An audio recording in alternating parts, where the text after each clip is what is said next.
मनुष्य के शरीर में यदि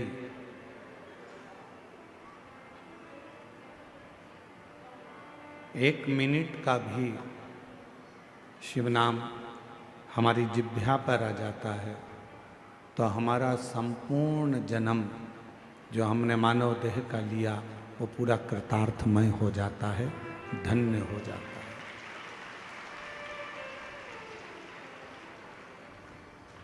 एक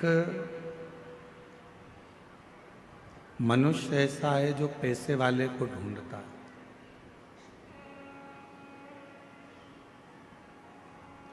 केवल एक मानव जो पैसे वाले को ढूंढता है, बाकी का ना कोई पशु, ना पक्षी, ना जानवर, ना कोई जीव, ना कोई जलचर, ना कोई थलचर, कोई ऐसा नहीं है जो पैसे वाले को ढूंढता हो। पशु भी ढूंढेगा तो प्यार करने वाले को ढूंढेगा, पक्षी भी ढूंढेगा तो प्यार करने वाले को ढूंढेगा, जानवर भी अगर ढूंढेगा तो प्यार करने वाले को ढूंढेगा।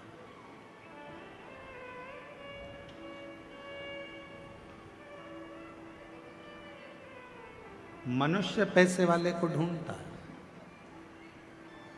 मानव धन वाले को ढूंढेगा, पर जानवर पशु पक्षी कभी पैसे वाले को नहीं ढूंढता।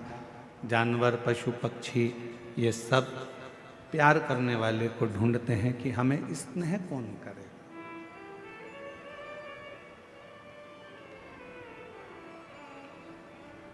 एक क्षण का यदि प्रेम किसी पशु को, किसी पक्षी को, किसी जानवर को मिल जाता है तो वह आपसे दूर नहीं जाता और आपके पास आता है।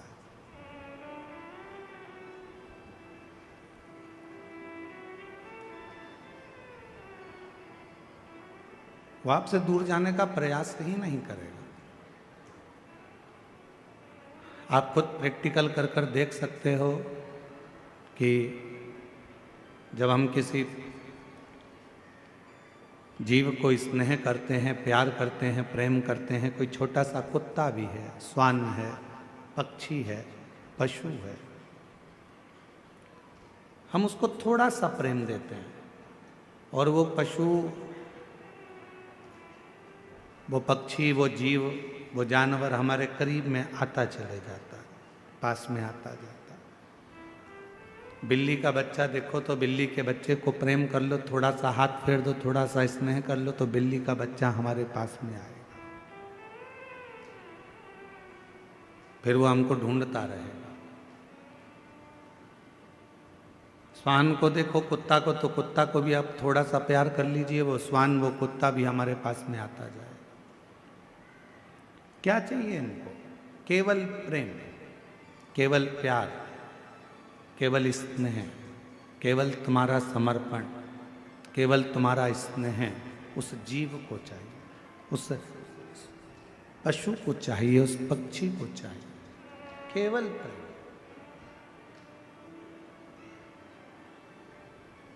और वो प्रेम के बल पर आपके प्रति इतना समर्पित हो जाता है, प्रेम के बल पर वो आपके प्रति इतना समर्पण धारण कर लेता है कि फिर आपको दुखी नहीं देख सकता।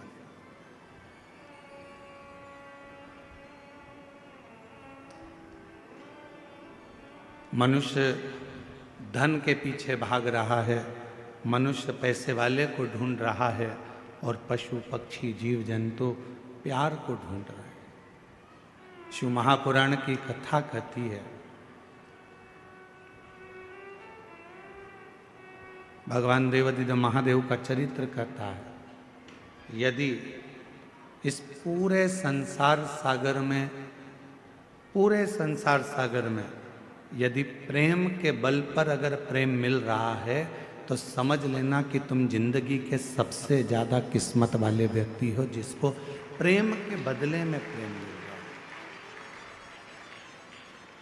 आज के जमाने में लोगों ने पैसे से प्रेम को तोल लिया।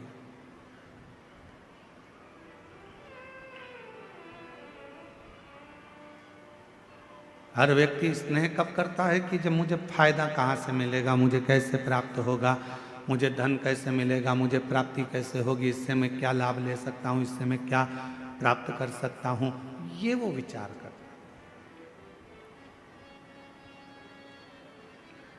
पर मैंने तेरे ही भरोसे बाबा, तेरे ही भरोसे हवा बिच उड़ती जावांगी बाबा, डोर हर तो छड़ी नाम कटी जावांगी।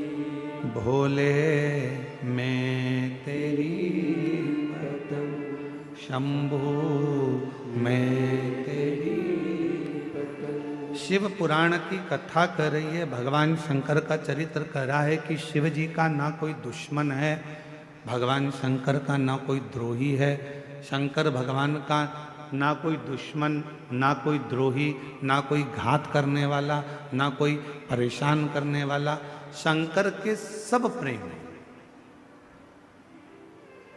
इंद्र के दुश्मन बहुत सारे मिल जाते हैं, देवताओं के बहुत दुश्मन मिल जाते हैं, पर मेरे भोले बाबा का कोई दुश्मन, कोई, मेरे शंकर भगवान का कोई द्रोही नहीं। कारण क्या है? 33 कोटि देवता में केवल एक देवता ऐसे हैं, वो देव अधिदेव महादेव ऐसे हैं जो पशु से भी प्रेम करते हैं, पक्षी से भी प्रेम करते हैं, जीव जंतु से भी प्रेम करते हैं, भूतों से भी प्रेम करते हैं, प्रेतों से भी प्रेम करते हैं। और चाहे वो डाकनी हो, पिशाचनी हो, भूत हो, चुड़ैल हो, कोई भी हो, मेरे शिव को मतलब नहीं है कि ये क्या है। मेरे भोले बाबा को मतलब नहीं है कि ये कौन है। मेरे भोले बाबा को तो केवल यह मालूम है कि ये मेरा है, मैंने संसार में जन्म दिया है। अगर ये संसार सागर में पैदा हुआ है, अगर ये संसार सागर में जन्म लिया है, अगर ये संसार सागर में आया है, तो ये मेरा अपना, ये मेरा है।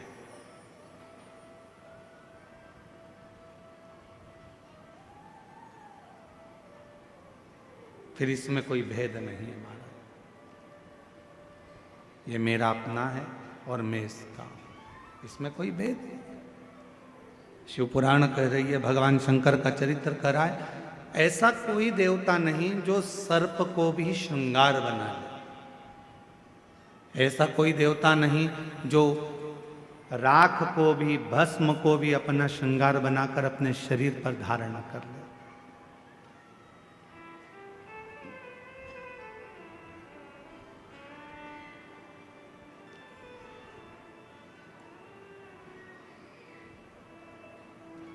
और शिव का डमरू डम डम बोले, अगम निगम के भेदी खोले। शिव का डमरू डम डम बोले, अगम निगम के भेदी खोले। ऐसा डमरू बजाने वाला कोई नहीं, ऐसा डमरू बजाने वाला कोई नहीं, मेरे बाबा से निराला यहाँ कोई नहीं, भोले बाबा से निराला यहाँ कोई नहीं। इस संसार सागर में भगवान शंकर से निराला दुनिया में कोई नहीं हो सकता। एक पक्षी है, दौड़कर आ जाए शिव की शरण में, शिव उसको स्वीकार कर लेते हैं। एक पशु है, शंकर की शरण में आ गया, शिव ने स्वीकार कर लिया। एक जीव है, शिव के शरण में आ गया, शिव ने स्वीकार कर लिया। कौन है जिसको बाबा ने नहीं दिया?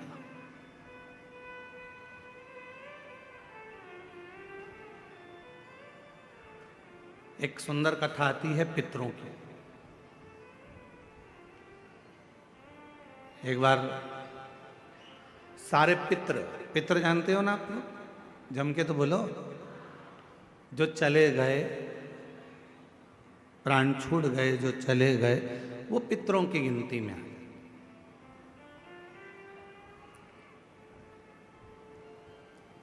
गर्भ में अगर कोई बच्चा मर गया, गर्भ से बाहर निकल कर मर गया, तो वो आहूतों की गिनती में आ गया, जो कुंवारी अवस्था में मर गया। वो कुंवारा चले गया, आहूत हो गया, कुंवारी अवस्था में चले गए। तो पितर, आहूत, ये सब भगवान देवाधिदेव महादेव के पास आ गए और भगवान शिव जी के पास आकर खड़े हो गए। शास्त्र कहता है कि 1000 वर्ष निकल गया, पितर और आहूत भगवान शंकर की सम्मुख में खड़े होकर केवल दर्शन करते रहे। उन्होंने ना कोई मंत्र जपा, ना कोई साधना करी, ना कोई व्रत करा, ना कोई उपास करा, केवल शिव को एक टकी निहारते रहे, केवल बाबा का दर्शन करते रहे, केवल दर्शन।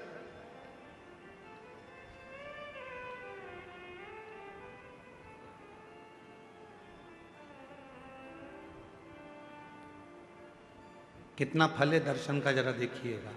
1000 वर्ष तक पितर, आहूत, ये सब शिव जी का दर्शन कर रहे हैं। 1000 वर्ष बोले कुछ नहीं है, ना मंत्र बोला, ना तप करा, ना साधना करी, केवल भगवान का दर्शन किया, खड़े रहे बस भगवान के इंतजार में। भगवान के नेत्र खुलेंगे, बाबा हमको देखेंगे, देखेंगे तब हमें वर देंगे। शिव जी 1000 वर्ष की समाधि में लीन थे।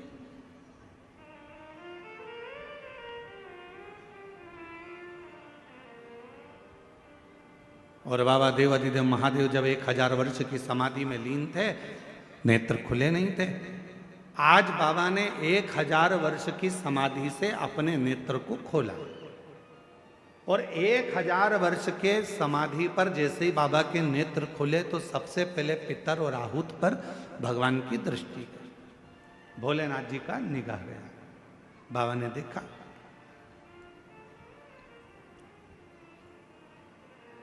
शिव जी ने पितरों को बुलाया, आहूतों को बुलाया और बुलाकर पूछा, क्यों भाई, क्या बात है, तुम यहां खड़े हो, क्या बात है? बस देवाधिदेव महादेव बाबा पूछने ही वाले थे, इतनी देर में नंदी दौड़कर आ गया। और नंदी दौड़कर आया और आते से ही भगवान भोलेनाथ जी से बोला, प्रभु आपने तो इनको अब देखा है, जितने समय से आप तप कर रहे हो उतने समय से ये बाहर खड़े होकर आपका दर्शन कर रहे हैं, इंतजार कर रहे हैं। नेत्र खुलेंगे, बाबा हमें वर देंगे, नेत्र खुलेंगे, बाबा हमें वर देंगे। 1000 वर्ष इन पितरों को हो गया, 1000 वर्ष इन आहूतों को हो गया, आपका दर्शन कर रहे हैं प्रभु, आप इन्हें वर दे दीजिए। शिव जी ने पितरों से पूछा, तुम क्या चाहते, तुम्हें चाहिए क्या? आहूतों से पूछा, तुम्हें क्या चाहिए, तुम बोलो। पितर और आहूत दोनों एक ही बात बोले, प्रभु संसार के लोग श्राद्ध पक्ष में हमको जल देंगे। संसार के लोग जब श्राद्ध आएगा, 16 श्राद्ध 16 दिन के आएंगे, तब ब्राह्मण को भोजन कराएंगे, पिंडदान करेंगे, तर्पण करेंगे, श्राद्ध करेंगे, तर्पण में जल देंगे, तब हमको जल प्राप्त होगा, तब हमको भोजन प्राप्त होगा, तब तक हम भूखे रहेंगे। इसलिए प्रभु एक कृपा कर दो कि ऐसी कोई व्यवस्था कर दो कि घर के लोग, परिवार के लोग, कुटुंब के लोग, कोई भी प्रतिदिन या हफ्ते में एक बार कैसे भी उनके माध्यम से हमें जल प्राप्त हो जाए और हम तृप्त हो जाएं। भगवान देवाधिदेव महादेव ने वर दे दिया पितरों को, आहूतों को। क्यों चिंता करते हो? जब संसार का मनुष्य मेरे शिवलिंग पर जल चढ़ाएगा, वो जल बहकर जब नीचे की ओर आएगा और अशोक सुंदरी से स्पर्श कर कर आगे बढ़ेगा, उसी समय पर आपको वो जल प्राप्त हो जाएगा और सारे पितर और आहूत तृप्त होते चले। वो जल आपको वहां प्राप्त होगा।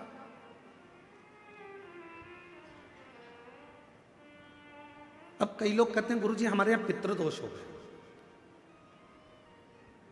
कोई कहते हैं गुरुजी हमारे यहाँ आहूत दोष हो गया, पितृ दोष हो गया, हमारे यहाँ ये दोष लग गया, हमारे यहाँ वो दोष लग गया। किसी ने बताया कि हमारे यहाँ कोई टोना कर गया, कोई ने बताया हमारे यहाँ कोई टोटका कर गया, कोई ने बताया हमारे यहाँ कोई ने विद्या कर दी, कोई ने कहा हमारे यहाँ ये हो गया। शिव महापुराण की उमा संहिता कहती है, जो भगवान शंकर को जल चढ़ाता है, जल चढ़ाते समय उसके जितने भी दोष हैं, चाहे पितृ दोष हो, चाहे आहुत दोष हो, चाहे वासुक दोष हो, चाहे कालसर्प दोष हो, जितने भी दोष होते हैं वो सारे दोष अपने आप समाप्त होते चले जाते हैं। और याद रखना, जो भगवान शंकर पर चढ़ा हुआ जल थोड़ा सा झेल कर लेकर आता है और अपने घर के दरवाजे पर छींटता है, दुनिया में किसी की सामर्थ्यता नहीं है कि कोई तुम्हारे ऊपर टोना कर दे या तुम्हारे को तकलीफ दे।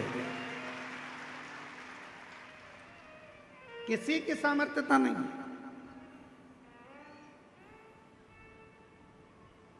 हम तो बाबा के भरोसे चलते हैं, हम तो बाबा के भरोसे चलते हैं।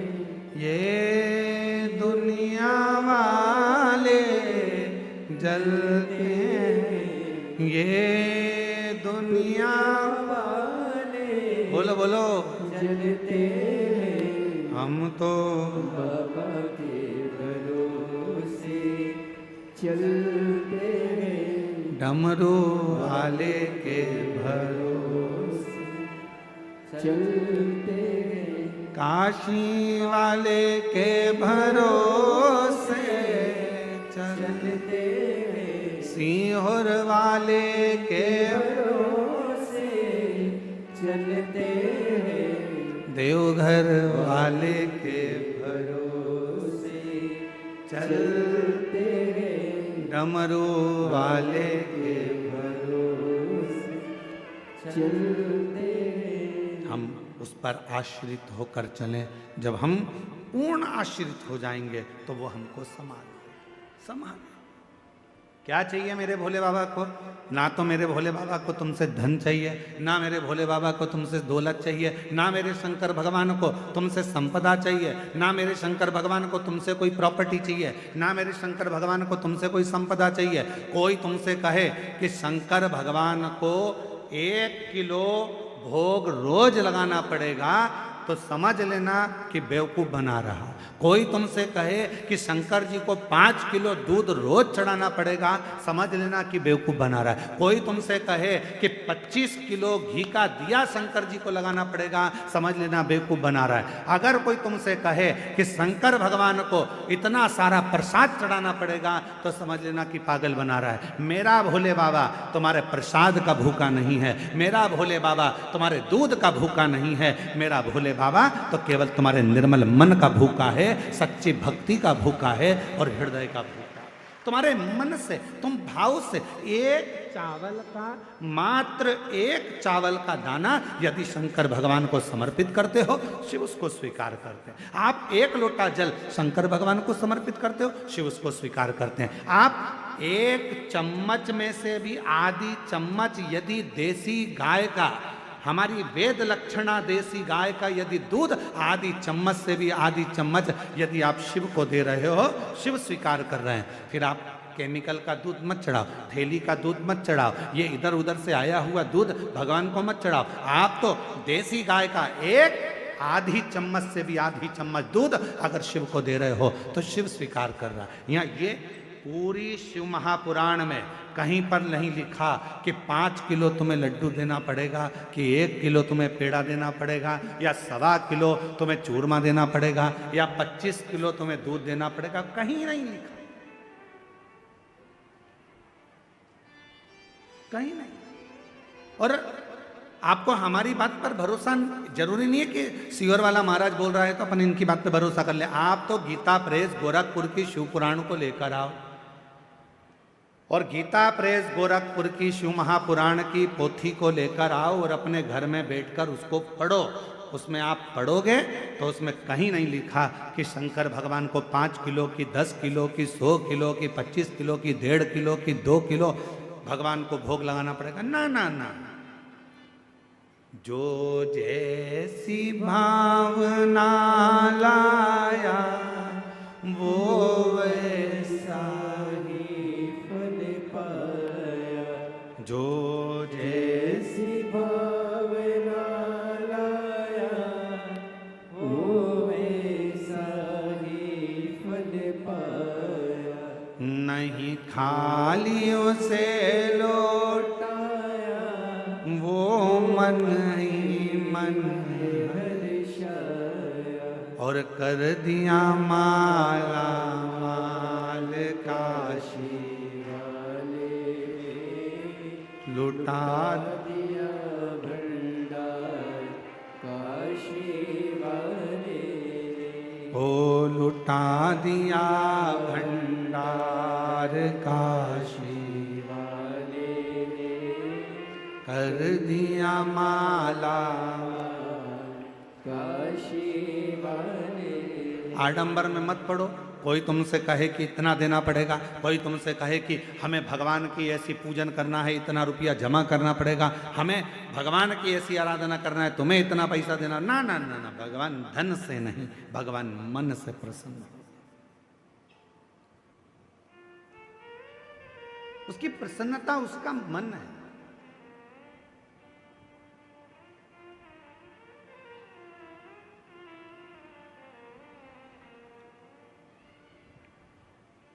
कहाँ से लाऊं लड्डू, कहाँ से लाऊं पेड़ा, कहाँ से लाऊं लड्डू, कहाँ से लाऊं पेड़ा। अच्छा, शिव पुराण शिवरात्रि का प्रसंग ध्यान से सुनना जरा। शिव महापुराण में शिवरात्रि के प्रसंग का वर्णन है। एक भील के ऊपर, वन में रहने वाला वो भील के ऊपर कर्जा हो गया था। कर्जा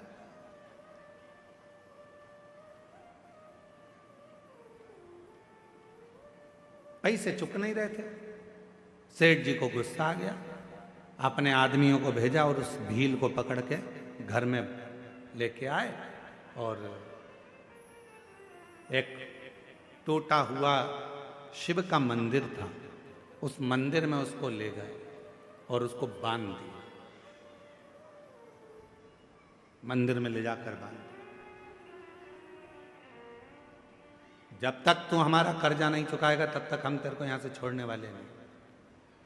भील रोने लगा, सेठ जी मत मेरे को बांधो, मैं हाथ जोड़ता हूं सेठ जी, मैं आपका पूरा कर्जा चुका दूंगा। सेठ जी मैं आपके पांव पड़ता हूं, मुझे छोड़ दो।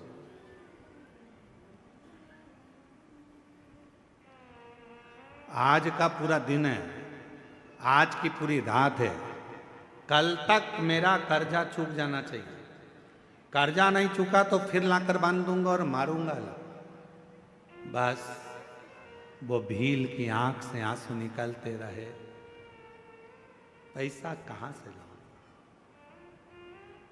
मैं तो थोड़ा बहुत जीव जंतु को मारकर मांस एकत्रित कर कर लोगों का वो बेच देता हूं और उसी का धन इकट्ठा हो जाता है। अभी तो 8 दिन हो गए, रोज बन जाता हूं पर कोई जीव जंतु भी नहीं मिलता जिसको मारकर मैं उसका मांस बेचूं और मुझे पैसा मिल जाए। कहां जाऊं, कहां जाऊं, क्या करूं? रो रहा, आंखों से आंसू बह रहा, नेत्रों से नीर बह रहा। आज पानी की छाजल भरी बेलपत्र के वृक्ष के ऊपर रात्रि के समय चढ़ गए।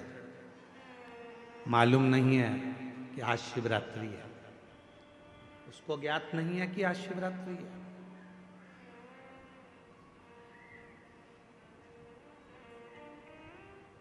आज के लोग सनातन धर्म को छोड़कर दूसरे धर्म में जा रहे हैं। क्यों? क्योंकि वो सोचते हैं कि उस धर्म में जाएंगे तो वहां हमें बहुत सारा चमत्कार देखने को मिलेगा।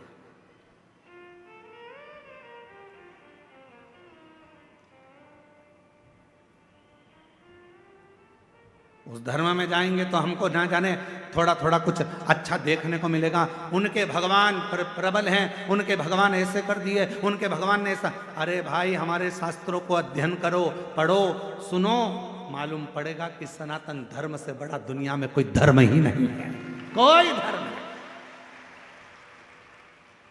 और पहले तो हम किसी को भी ये धर्म मानते ही नहीं है, हमें मतलब ही नहीं, हमें तो केवल सनातन धर्म ही एक धर्म है। बाकी का जितने भी तुमको नजर आते हैं दूसरे दूसरे, ये धर्म नहीं है, ये तो एक पंथ बना दिया है, नहीं, ये धर्म की गिनती में नहीं आते। इनको हम सनातन धर्म के अंतर लेते ही नहीं, हम इनको धर्म मानते ही नहीं।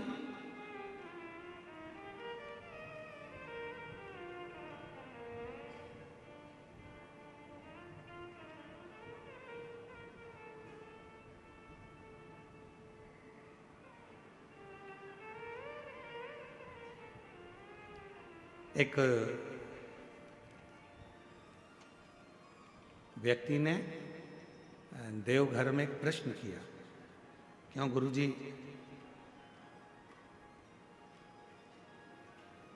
आपके सनातन धर्म में गौ माता को माता क्यों कहते हैं?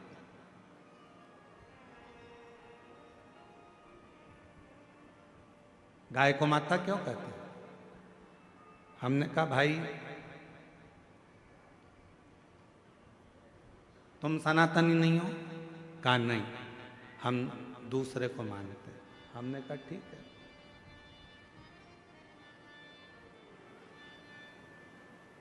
कभी हमारे शास्त्र पढ़े हैं आपने? नहीं। हमने कहा कभी मौका लग जाए तो हमारे शास्त्रों का अध्ययन करिएगा। हमारे सनातन धर्म में 7 माताओं को माता कहा गया। हमारे सनातन धर्म में 7 माताओं को माता शब्द से संबोधित किया गया। पहले नंबर पर जो जन्म देती है वो भी हमारी, जम के बोलो, माता। जिसने हमको जन्म दिया वो माता। दूसरे नंबर पर जो गुरु होते हैं और गुरु की जो धर्म पत्नी होती है, हमारे शास्त्रों में उनको भी जम के बोलो माता कहा गया। तीसरे नंबर पर हमारे गांव में, नगर में, शहर में जो ब्राह्मण रहता है, पूजन पाठ करता है, साधना आराधना में लगा रहता है, भक्ति में लगा रहता है भगवान की, उसकी धर्म पत्नी को भी हमारे सनातन धर्म में जम के बोलो माता कहा गया। तीसरे नंबर पर ब्राह्मण की जो धर्म पत्नी है उसको माता कहा गया। और चौथे नंबर पर राजा, जो नगर का राजा होता है, राज्य का जो राजा होता है, उस राजा की जो धर्म पत्नी होती है हमारे सनातन धर्म में, उसको भी माता कहा गया। महाराज, 5वें नंबर पर हमारे यहाँ जिस गौ माता ने अपने बच्चे के लिए दूध अपने थन में रखा और वो जगत का कल्याण कर रही है, उस दूध को वो अपने बच्चों के साथ साथ संसार के लोगों को भी पिलाकर उनको संतुष्ट कर रही है। भारत की इस पवित्र भूमि पर सनातन धर्म में 5वें नंबर पर उसको भी माता कहा गया है। उसको भी। 6ठे नंबर पर धात्री। कभी कभी किसी माता के बच्चे को जन्म देने के बाद दूध नहीं आता। कभी कभी किसी माता को बच्चे को जन्म दिया माता ने और उसको दूध नहीं आता, तो वो क्या कहती है, मेरा बच्चा भूखा मर जाएगा, कोई इसको दूध पिला दो। और वो बच्चे को कोई दाई हो, कोई सेविका हो, कोई हो, और वो उस बच्चे को दूध पिलाती है। तो हमारे यहाँ शास्त्र में उस धात्री को भी माता कहा गया है। उस धात्री को भी माता। 6ठे नंबर धात्री को भी मां कहा। और हमारे शास्त्रों में, सनातन धर्म में 7वें नंबर पर ये वसुंधरा को, ये पृथ्वी को, ये भूमि को, ये धात्री को, ये वसुंधरा को, पृथ्वी को, भूमि को भी हमारे यहाँ माता से संबोधित किया गया, जो हमेशा देती रहती है, तुमसे कुछ लेती नहीं है, कुछ नहीं।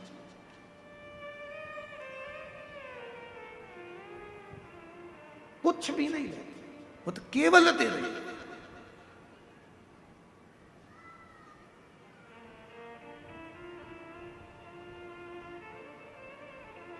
उसका काम है केवल देना ही देना।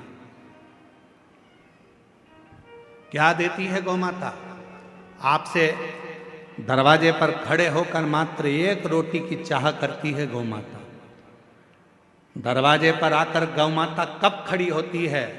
शिव महापुराण की कथा कहती है, यदि तुम्हारे घर के दरवाजे पर मुख कर कर गाय तुम्हारे घर की ओर देखती है, गौ माता तुम्हारे घर की ओर मुख कर कर जब खड़ी होती है और उसकी श्वास जब तुम्हारे घर के अंदर जाती है, तुम अंदर जाकर एक रोटी लाकर उसको देते हो, उतनी देर में वो खड़ी खड़ी अपनी श्वास को तुम्हारे घर के अंदर छोड़ती है।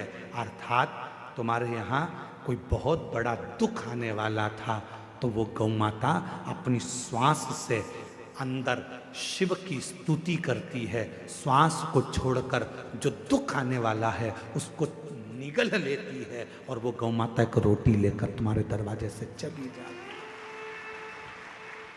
चलिए, आज कितना कितना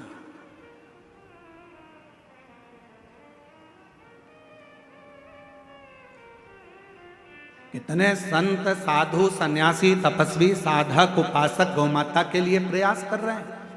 कितने कितने संत लगे हैं, कितने कितने साधु लगे हैं, कितने कितने सन्यासी लगे हैं, जो किसी ना किसी रूप में गौ माता को बचाने के लिए, गौ माता की सुरक्षा के लिए प्रयास कर रहे हैं। क्यों बचाना चाहते हैं? उनको बचाने का केवल एक कारण है कि जो गौ माता जगत में आकर, जिसके अंतर्गत 33 कोटि देवता विराजमान होते हैं, वो गौ माता हमारे घर के सारे दुख को हर लेती है, सारे सुख प्रदान करती है। तो हमारे यहाँ शिव महापुराण की कथा कहती है, 7 माता हैं। जो जन्म देने वाली है वो भी माता है, गुरु की जो पत्नी है वो भी माता है, ब्राह्मण की जो पत्नी है वो भी माता है, राजा की जो पत्नी है वो भी माता है। गौ माता को माता कहते ही हैं, और धात्री जो दूध पिलाई है वो भी माता है। और यहाँ शास्त्र कहता है, जो पृथ्वी हमेशा देती ही रहती है, जो वसुंधरा हमें प्रदान करती रहती है, वो भी माता, वो भी माता। हम इनका ऋण कभी नहीं चुका सकते, हम इनका ऋण नहीं चुका सकते।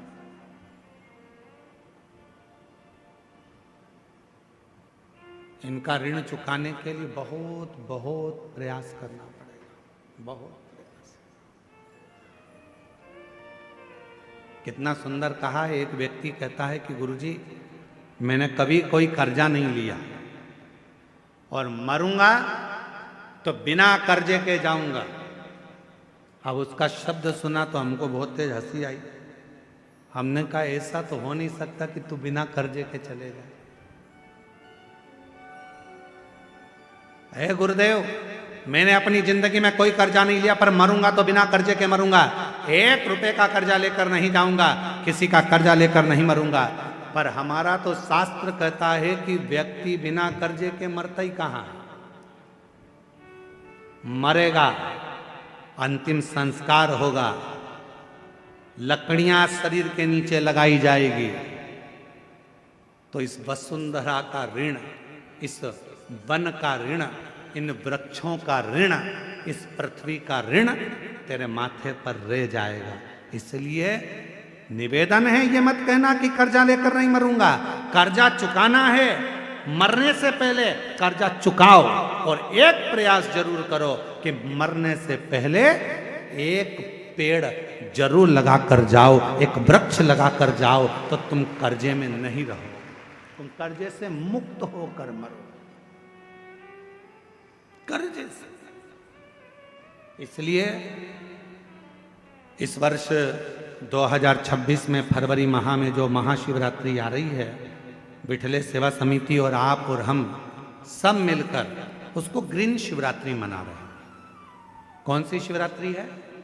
ग्रीन शिवरात्रि, हरित शिवरात्रि। ग्रीन शिवरात्रि का मतलब यह है कि शिवरात्रि के दिन पूरे दुनिया में जितने भी शिव भक्त हैं, भगवान शंकर के उपासक हैं, 2026 में फरवरी महीने में 3 दिन तक शिवरात्रि के 2 दिन पहले से एक छोटे से बेल वृक्ष की, बेल के पौधे की, बेलपत्री के पौधे की पूजन करो। शंकर जी के मंदिर में उसकी आराधना, अपने घर के अंदर उसकी आराधना करो। और शिवरात्रि के दिन एक साथ पूरी दुनिया में, पूरी पृथ्वी पर करोड़ों लोग एक साथ बेलपत्री का पौधा जहां तुमको मौका मिल जाए वहां लगाना और रोज प्रतिदिन उसमें जल चढ़ाना, जिससे वो पौधा बड़ा होगा। अपन मर भी जाएंगे तो अपने हाथ का लगा हुआ वो पौधा पेड़ बनेगा और उसकी बेलपत्र शिव जी को चढ़ती रहेगी और अपना आनंद पाते रहेंगे। इसलिए उसको ग्रीन शिवरात्रि कहा। एक ग्रीन शिवरात्रि का ये अवसर 2026 में जो फरवरी के महीने में महाशिवरात्रि आ रही है, उसको संपूर्ण दुनिया, संपूर्ण विश्व उस शिवरात्रि को ग्रीन शिवरात्रि के रूप में माने। लगाओ एक एक पौधा, भगवान शंकर के नाम का बेलपत्र के पौधे का स्मरण करो, लगाओ। अपने जीते जी एक पौधा लगा कर जाओ, जिससे मरने के बाद हम शंकर की पूजा नहीं कर सकते तो हमारा लगाया हुआ वो पेड़ बेलपत्री का, उस वृक्ष की पत्ती टूटकर शंकर जी को चढ़ेगी। अब ये तुम बेलपत्री लेके आए हो, ये बेलपत्री तुम लेके आए हो, शंकर जी को चढ़ाया। मेरी जीजियां सिर पे पल्लू ले लेके और बेलपत्री बड़े प्रेम से चढ़ा रही थी, तो हम उनका मुंह देख रहे थे। तो हम सोच रहे थे, ना जाने कहाँ कहाँ के पेड़ की, ना जाने किस किस ने पेड़ लगाया होगा। भगवान जाने जिसने पेड़ लगाया होगा उसकी बेलपत्र टूटकर शिवपोथी पर आ रही है। ये चढ़ाने वाले तो धन्य हैं, पर इनसे ज्यादा धन्य है वो व्यक्ति जिसने ये पेड़ लगाया था और जिसकी बेलपत्र शिव जी की।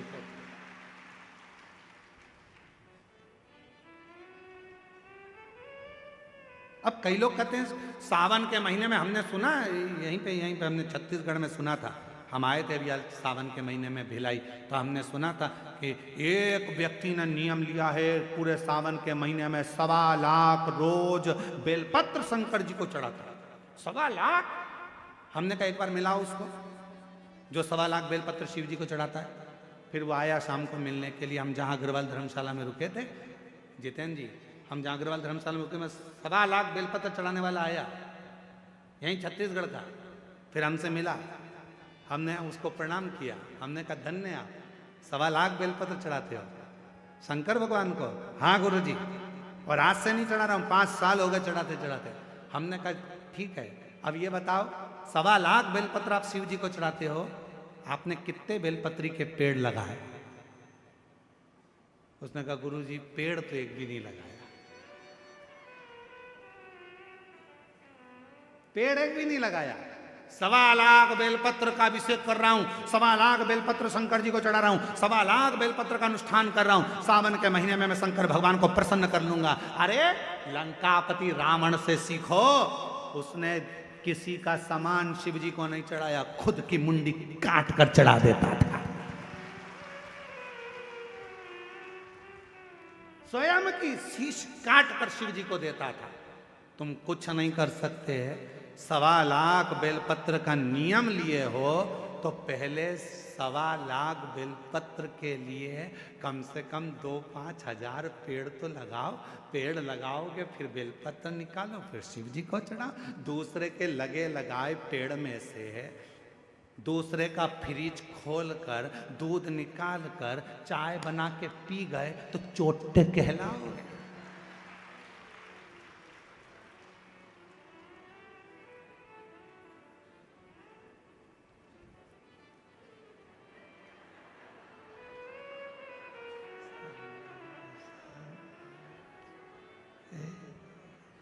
श्री शिवाय नमस्ते, श्री शिवाय नमस्ते। भगवान ऊपर से देख रहा कितनी ढोंग कर रही श्री। बेलपत्री का पेड़ दूसरे का, बेलपत्री का वृक्ष दूसरे का, और भेज दिया लोगों को तोड़ ला। सब तोड़ के इकट्ठी कर ली। और मम्मी जा रही हो कथा में? हाँ आज तो मैं ऊपर भी जाऊंगी स्टेज पे। एक काम करना, बेलपत्र ले जाओ। अब दूसरे की बेलपत्र तोड़ के लाया दूसरा। ये सीढ़ी पे चढ़ती चढ़ती ली आई। भगवान भी सोच रहे काहे को आई, बेलपत्र दूसरे की, कौन सा लाभ मिला। तैयारी कर लेना, 2026 में फरवरी महीने में जो महाशिवरात्रि आ रही है, एक छोटा सा पौधा लेकर रख लेना या बीज से लगाकर रख लेना। उसको शिवरात्रि के दिन आप और हम कहीं ना कहीं अपने अपने क्षेत्र में उसको लगाएंगे, और उसका फोटो खींचकर तुम हमारे पास भेजना। हम उसको पूरी टीवी पर लगातार करोड़ों लोगों का फोटो कथा में दिखाते रहेंगे, और आपका एक पौधा, एक वृक्ष इस पूरी पृथ्वी को, पूरी वसुंधरा को सुंदर बनाए। पूरी वसुंधरा।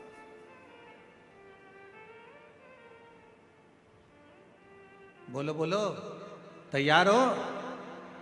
जम के तो बोलो। पड़ोसन, नहीं तुमसे नहीं बोल रहा, तुम्हारे पड़ोसी टेंट वाले से पूछ रहा है। उधर वाले तैयार? इधर के पड़ोसी तैयार? बस तो फिर दोनों हाथ उठाकर हारा हारा ग्रीन शिवरात्रि मनाओ। अब की बार 2026 की महाशिवरात्रि ग्रीन शिवरात्रि हो। मेरी वसुंधरा, मेरी पृथ्वी, मेरी भारत माता फिर हरी भरी हो। लोग पेड़ काट रहे हैं, अपन पेड़ लगाएंगे और पूरी वसुंधरा को सुंदर बनाएंगे, प्रकृति को सुंदर बनाएंगे।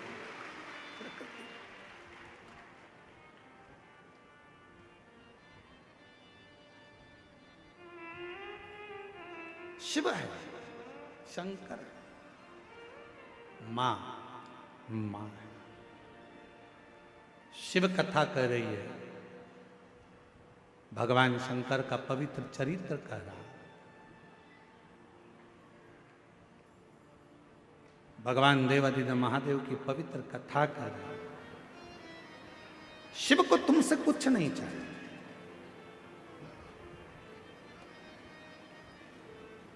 यहां तक लिखा है शिव महापुराण में, मान लो शंकर भगवान को देने के लिए आपके पास में बेलपत्र भी नहीं है, मान लो शिव जी को देने के लिए एक चावल का दाना भी नहीं है, तो शिव महापुराण की कथा कहती है जो शिव जी पे बेलपत्र चढ़ी हो उसी को उठा लो, धो लो, वापिस शंकर भगवान को चढ़ा दो। शंकर भगवान स्वीकार कर लेते हैं। शिव स्वीकार, धन नहीं। आजकल ना जाने कहाँ कहाँ के लोग ज्ञान देने के लिए बैठ जाते हैं। थोड़ा सा गूगल पर सर्च मारो, थोड़ा सा यूट्यूब चलाओ, तो लोगों उनके इतने ज्ञान देने आ जाएंगे। शंकर भगवान को 1.5 किलो सामग्री चढ़ाना पड़ेगी, 1 किलो ये देना पड़ेगा, 2 किलो ये देना पड़ेगा। शंकर भगवान को रिझाना है तो 5 किलो दूध से अभिषेक करना पड़ेगा, आधा किलो दही चढ़ाना पड़ेगा, 1 किलो शक्कर चढ़ाना पड़ेगी। ना ना ना ना, शिव महापुराण में अगर सियोर वाले महाराज के वचन पर विश्वास नहीं है तो गीता प्रेस गोरखपुर की शिव पुराण लेकर आओ, अध्ययन करो, पढ़ो। कहीं नहीं लिखा कि शंकर भगवान को 5 किलो की, 2 किलो की, 1.5 किलो की, 1 किलो। शिव जी को तुमसे कुछ नहीं चाहिए। शिव जी को तो केवल निर्मल मन सो मोहि पावा। तुम्हारा मन भगवान को केवल हृदय, केवल हृदय। एक बहन जी ने पत्र लिखा, देखो।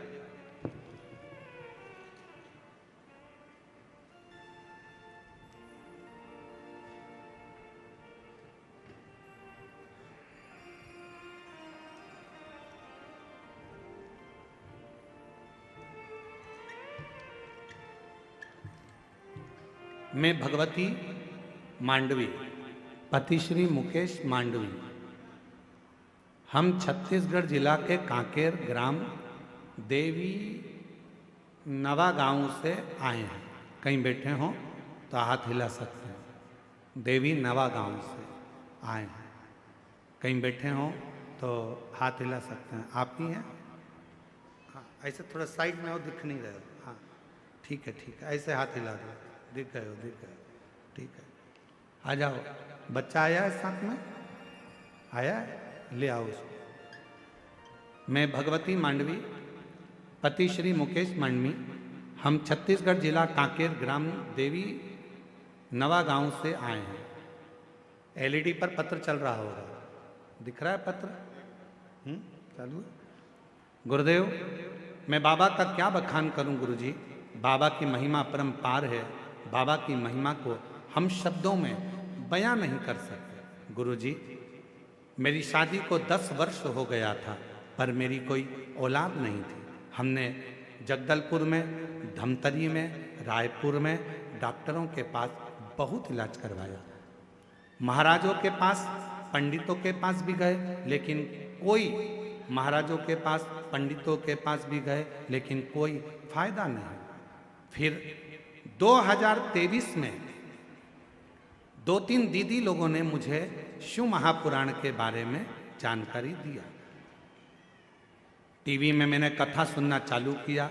फिर आपने उपाय बताया था गुरुदेव कि तुम रुका जी माता जी के नाम से सफेद आंकड़े की जड़ का प्रयोग किया। फिर मैंने पशुपतिनाथ का व्रत किया, उपवास चालू किया। पूरे 5 व्रत पूरा करने के बाद 3 महीने के बाद बाबा ऐसी कृपा करा कि मेरा गर्भ ठहर गया, जिससे जुड़वा बच्चे थे, जिसमें बाबा, मैं क्या वर्णन करूं, एक बच्चा तो खराब हो गया था और दूसरे का भी डॉक्टर ने मना कर दिया था। जब डॉक्टर ने मना करा, फिर बहन जी ने कहा, एक ने, शिव जी के मंदिर जाना चालू कर, 1 लोटा जल चढ़ाना चालू कर। मैं रोज मंदिर जाती, 1 लोटा जल चढ़ाती और रोज उस जल को पीना चालू कर दी। बाबा की ऐसी कृपा हो गई गुरुदेव कि धीरे धीरे बच्चा पूर्ण हुआ और रायपुर के हॉस्पिटल में बाबा की कृपा से बच्चे ने जन्म लिया। आज मेरा बच्चा पूर्ण तरह से स्वस्थ है। मैं बाबा को यहाँ प्रणाम करने के लिए आई हूँ। 10 साल के बाद बाबा ने दिया। गुरुदेव, ना जाने कितना कितना लोग बताए कि यहाँ इतना पैसा दो, वहाँ ऐसा करो, वहाँ ऐसा चढ़ाओ, सब कुछ करा, पर उसका कोई फल नहीं मिला। मैं फिर निवेदन करूं, मेरा भगवान कभी नहीं कहता कि तुम इतना धन दो, मेरा भगवान कभी नहीं कहता कि तुम इतना पैसा दो, मेरा भगवान कभी नहीं कहता कि तुम इतना इतना भोग लगाओ। मेरा भगवान तो कहता है कि हृदय से मुझे पुकार लो, तेरी खाली झोली भले 10 साल की क्यों ना हो, मैं भर ही दूंगा।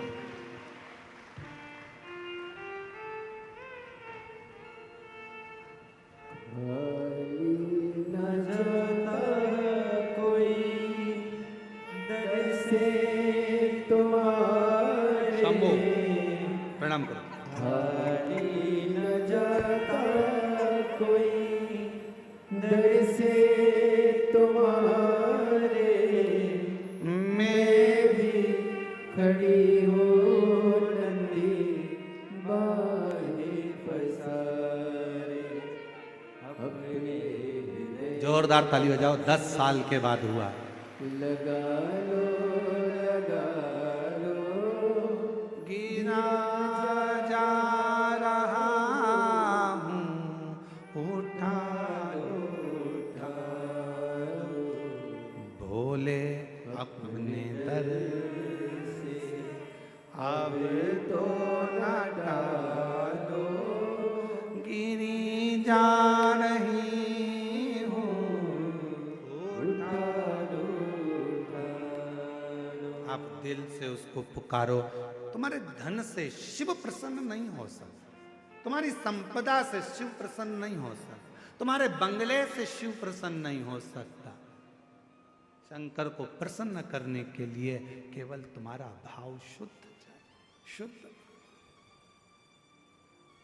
कहाँ से लाऊं लड्डू, कहाँ से लाऊं पेड़ा, कहाँ से लाऊं लड्डू, कहाँ से लाऊं पेड़ा, कहाँ से लाऊं बर्फी, वो शक्कर चढ़ी रे, और भोले तेरी सेवा हमसे ना बनी रे, ओ भोले तेरी सेवा हमसे ना बनी रे। पूजा की थाली हम लिए खड़े रे, पूजा की थाली हम लिए खड़े हैं, ओ भोले तेरी सेवा हमसे ना बनी रे, ओ भोले तेरी सेवा हमसे ना बनी रे। शिव को कुछ नहीं चाहिए। शंकर भगवान तो केवल तुम्हारा एक लोटा जल सारी समस्या का हल, एक लोटा जल हमारी जिंदगी को बदल देता है। एक लोटा शंकर को नहीं चाहिए, रखो तुम्हारे पास।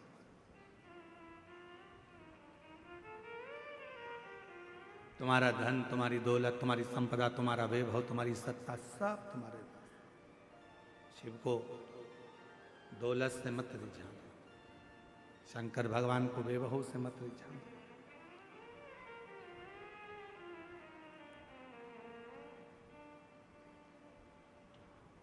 कई कई लोगों की आदत रहती है कि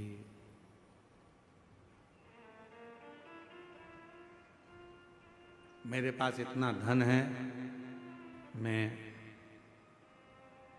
ऐसा कर सकता हूं।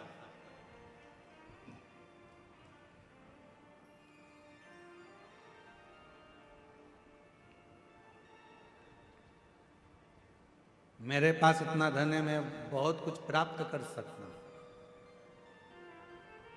कब, क्या, कहां देगा, ये बाबा ही जानता। बाबा, कभी आप लोगों ने टीवी पर सुना होगा, माननीय छत्तीसगढ़ शासन के जो माननीय मुख्यमंत्री जी हैं विष्णुदेव सहाय जी, उनकी जो धर्मपत्नी है श्रीमती कौशल्या देवी सहाय जी, जब छत्तीसगढ़ में शिव महापुराण की कथा होती थी, आगे जगह नहीं मिलती थी तो टेंट के पीछे पंडाल में जैसे आप लोग बैठे हो, बहुत दूर दूर तक ऐसे पीछे कहीं बैठकर कथा सुनती थी। और ये हमने नहीं, उनके ही मुख के शब्द हैं, उन्होंने बताया और मंच पर भी कई बार बताया। ऐसे ही बैठकर, जैसे आप कथा श्रवण कर रहे हो, ऐसे ही बैठकर कथा श्रवण करती और दिल से भगवान का नाम का उच्चारण करती। हमें याद है जिस समय पर माननीय साई जी मुख्यमंत्री नहीं थे, उस समय पर उनकी आज भी उनकी धर्मपत्नी श्रीमती कौशल्या देवी सहाय जी डायरी में श्री शिवाय नमस्तुभ्यम, श्री शिवाय नमस्तुभ्यम, श्री शिवाय नमस्तुभ्यम लिखती रहती, पहले भी लिखती थी। जब मुख्यमंत्री पद पर नहीं थे उस समय पर भी लिखती थी, और आज भी मुख्यमंत्री पद पर हैं तो भी श्री शिवाय नमस्तुभ्यम, श्री शिवाय नमस्तुभ्यम पूरी डायरी भर लेती थी। और वो डायरी किताब जब भी हम छत्तीसगढ़ कथा करने आते थे तो वो हमको भेंट करती थी, गुरुजी हमने लिखा है। हम देखते पूरी पुस्तक श्री शिवाय नमस्तुभ्यम, श्री शिवाय नमस्तुभ्यम, श्री शिवाय नमस्तुभ्यम। हमने कई बार पहले भी पूछा कि बहन जी, दीदी एक बात बताओ कि आपको लिखने का समय मिल जाता? तो उन्होंने कहा गुरुजी ये जो कुछ भी है सब मेरे शंकर भगवान का दिया हुआ है और उनके लिए ही समर्पित है। शिव भगवान देवादिदेव महादेव, भगवान शिव।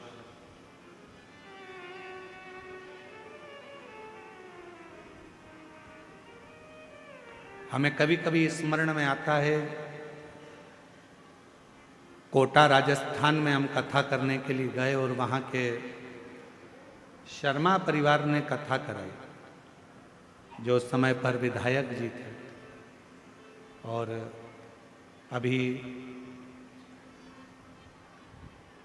राजस्थान सरकार में विधानसभा अध्यक्ष हैं शर्मा।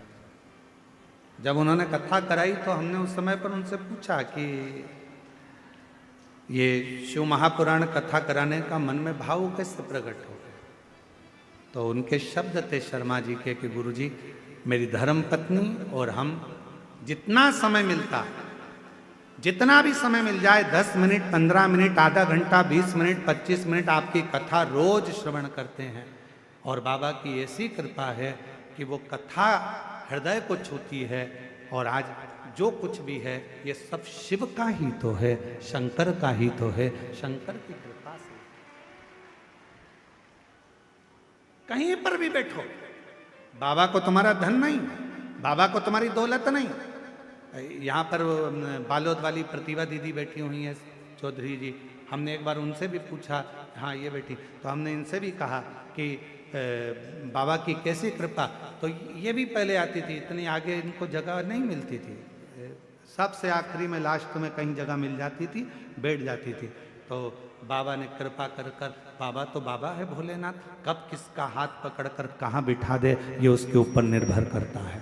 और आज फिर कहते हैं जितेंद्र जी, इस पवित्र व्यासपीठ से वर्णन करते हैं, जितने भी शिव भक्त शिव महापुराण की कथा को श्रवण कर रहे हैं, आपने ये पवित्र कथा इस क्षेत्र में, आदिवासी वनवासी क्षेत्र में जो कराई है, आज पूरा आदिवासी वनवासी जितेंद्र जी बड़े प्रसन्न हैं आपसे।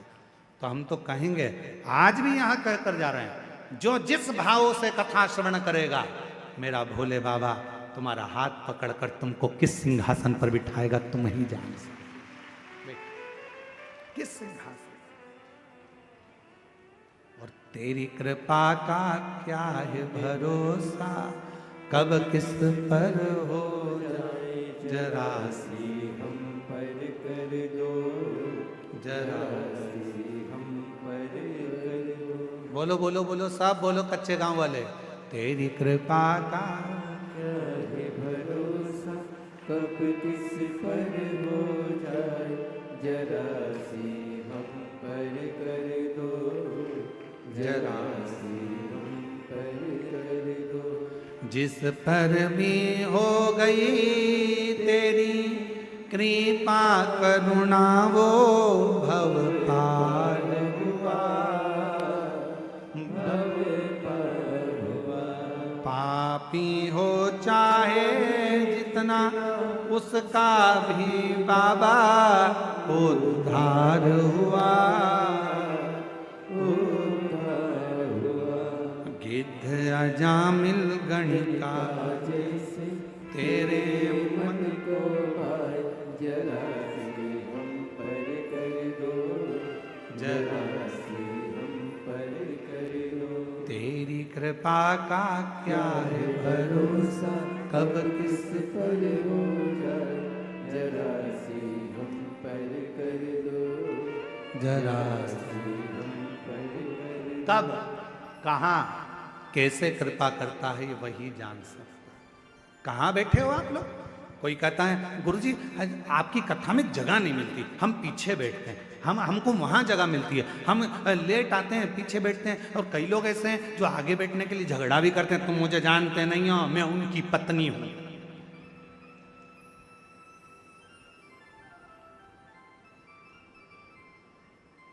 अब दरवाजे पे तो सारे पुरुष खड़े होते हैं और तुम चिल्ला कर कहती हो तुम मुझे जानते नहीं हो, मैं उनकी पत्नी हूं। और अगर वो कह दे तो तू भी मुझे नहीं जानती, मैं उसका पति हूं।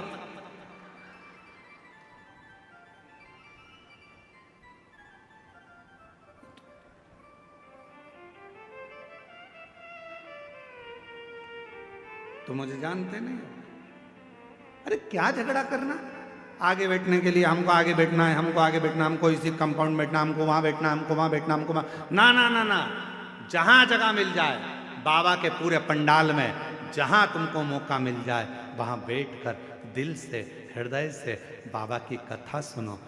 आरती हो, आरती के बाद जब उठो वहां की मिट्टी को अपने मस्तक पर चढ़ाओ, हृदय से लगाओ, बाबा से झोली पसार कर प्रार्थना करो, बाबा मेरे दुख काट देना, बाबा बहुत तकलीफ में हूँ, मेरे कष्टों को मिटा देना, बाबा तेरी कृपा बनाना। सुना है पंडाल में बैठकर कथा सुनने वाले को तो 3 महीने में जो मांगो वो दे देता है। बाबा मैं भी तेरे दरवाजे पर कथा सुनने आई हूँ, हे मेरे भोलेनाथ कृपा करना, मेरी झोली खुशियों से भर देना, ऐसी कृपा करना। उससे प्रार्थना करो, उससे विनय करो, उससे निवेदन करो।